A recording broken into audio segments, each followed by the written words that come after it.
What stopped you from imposing new sanctions on Russia? Only the fact that if I think I'm close to getting a deal, I don't want to screw it up by doing that. Let me tell you, I'm a lot tougher than the people you're talking about, but you have to know when to use that. If I think it's going to hurt a deal, this isn't my war. This is Biden's war, Zelensky's war, and Putin's war. This isn't Trump's war. I'm only here for one thing, to see if I can end it, to save 5,000 lives a week. And a lot of money. Do you believe the Russians are being disrespectful when they say that your criticisms of Putin are simply an emotional response? And do you still believe that Putin actually wants to end the war? I can't tell you that, but I'll let you know in about 2 weeks. Within 2 weeks, we're going to find out very soon. We're going to find out whether or not he's tapping us along or not. And if he is, we'll respond a little bit differently. But it'll take about a week and a half, 2 weeks. We have Mr. Witkoff is here, is doing a phenomenal job, is dealing with them very strongly right now.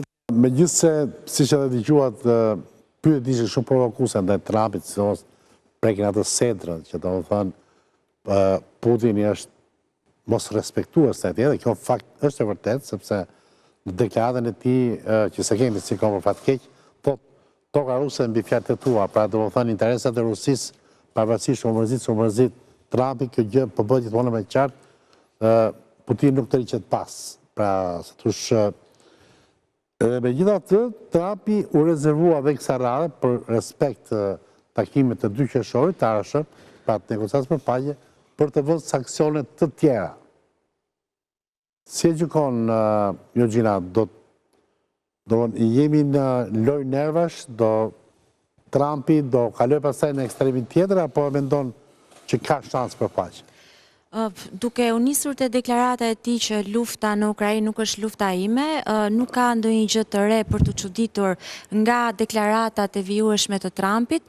Vetëm 2 muaj më parë pam edhe në konfliktin Indi-Pakistan, ku tha nuk është fare biznesi im, dhe pastaj deklaroi dhe doli deklaratën për paqe. Një gjë e tillë mund të ndodhi edhe në këtë rast. Ajo që unë mendoj është që ndjehet një frustrim dhe një gjendje emocionale në kufit e padurimit nga ana e Trumpit, sepse po duket qartë, të paktën në arenën ndërkombëtare ku ajo monedha e shkëmbimit është fuqia, duket qartë që Trumpi tashmë nuk e ka më këtë fuqi dhe të gjitha kartat, le të themi, të fuqisë janë në dorën e Putin.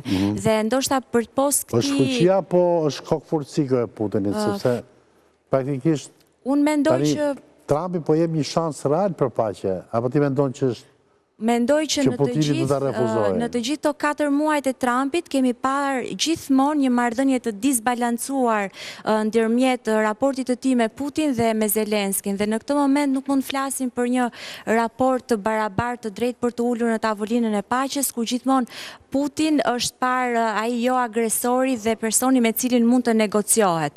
Ndaj mendoj që sipas Trumpit. Ndaj mendoj që është ai momenti ku mbi ngopja dhe frustrimi nga frika e imazhit në arenën ndërkombëtare po ndjehet nga ana e Trumpit, pasi mendoj që nga fillimi si përkthehet në politikë.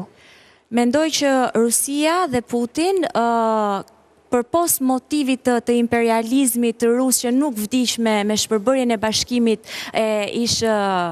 bashkimit sovjetik, mendoj që Putin është më afër arritjes së objektivave të tij